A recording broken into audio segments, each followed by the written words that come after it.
بچہ بغل میں ڈھنڈورا شہر میں، گھر بھر میں ہلچل کا سماں تھا۔ ایسا لگ رہا تھا جیسے ایمرجنسی نافذ کر دی گئی ہے۔ گھر کا ہر فرد پریشان ادھر سے ادھر دوڑتا بھاگتا نظر آ رہا تھا۔ تمام گھر والے ایک ہی چیز تلاش کر رہے تھے، یعنی دادی جان کا چشمہ۔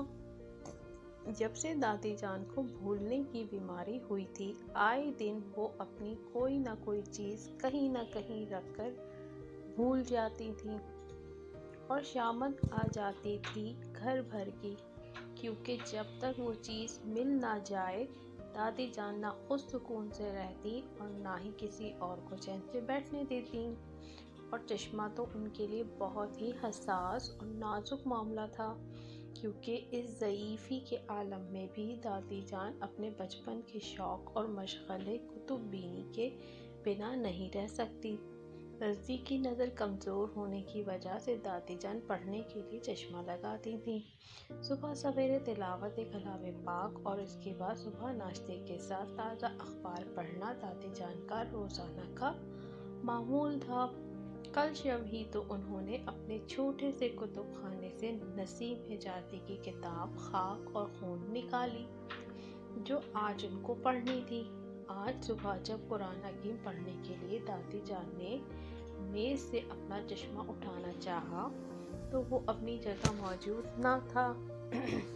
بس اسی وقت سے چشمے کی تلاش جاری تھی۔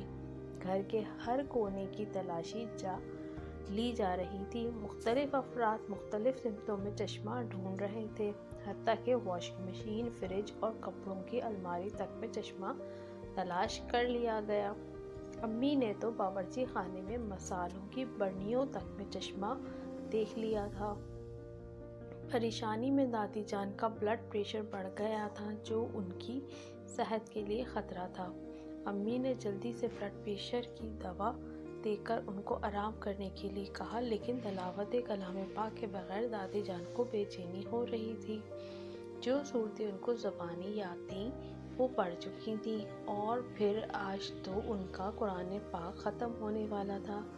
دادی جان مہینے میں 2 قرآن حکیم مکمل کرتی تھیں۔ رات میں نے سونے سے پہلے خود میز پر رکھا تھا، پھر کہاں چلا گیا۔ صبح سے کئی بار دادی جان یہ بات دہرا چکی تھیں۔ دادی جان کا چشمہ نہ ملنا تھا، نہ ملا۔ بالآخر گھر والے تھک ہار کر بیٹھ گئے، کیونکہ سب مایوس ہو چکے تھے، لیکن دادی جان کو کسی پل قرار نہیں آ رہا تھا۔ وہ بے چینی سے ٹہل رہی تھیں۔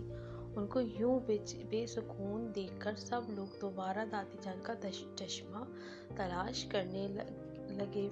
دادی جان نے اعلان کر دیا کہ اگر چشمہ نہ ملا تو وہ آج ہی آنکھوں کے ڈاکٹر کے پاس جا کر آنکھیں ٹیسٹ کروا کر اپنا چشمہ بننے کو دیں گی۔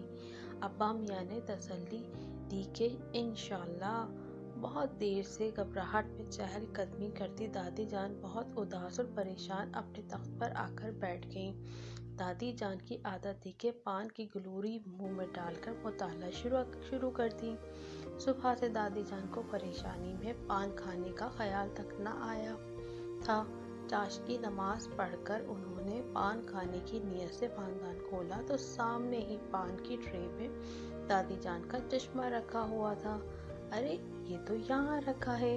پاندان میں دادی جان نے پیشانی پر ہاتھ مارتے ہوئے کہا، میں نے تو میز پر رکھا تھا، یہاں کیسے آ گیا؟ پل بھر میں گھر بھر میں خبر پھیل گئی کہ دادی جان کا چشمہ ان کے پاندان میں رکھا ہوا مل گیا۔ ابا میاں ہنس دیے۔ یہ تو وہی بات ہوئی، بچہ بغل میں ڈھنڈورا شہر میں۔ یہ سن کر گڈو میاں نے بے ساختہ کہا، لیکن یہاں تو کہاوت ہی بدل گئی، چشمہ پاندان میں، تلاشی گھر بھر میں۔ دادی جان جو چشمہ ملنے کے بعد پرسکون ہو گئی تھیں، ہنستے ہوئے کہنے لگیں، واہ گڈو میاں، بہت خوب۔ دادی جان کو خوش دیکھ کر سارے گھر والے بہت خوش تھے۔